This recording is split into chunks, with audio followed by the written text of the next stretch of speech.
گزر اوقات کر لیتا ہے یہ کوہ بیاباں میں، کہ شاہین کے لیے ذلت ہے کار آشیاں بندی۔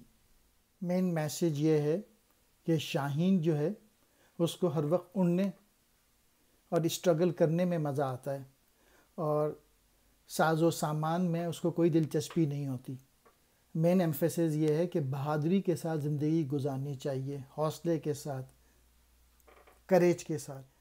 کار آشیاں بندی، گھونسلے بنانے کا کام۔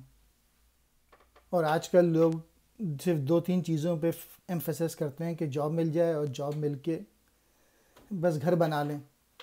تو اقبال یہاں پہ کہہ رہے ہیں کہ اپنے آپ کو ڈیولپ کرنا، اسٹرگل کرنا، ایکشن کرنا، یہ زیادہ امپورٹنٹ ہے۔ حوصلے سے زندگی گزارنا اور اپنے عزائم کو حاصل کرنا، اور چھوٹے موٹے چیزوں میں نہیں پھنسنا کہ گھر بنا لیں۔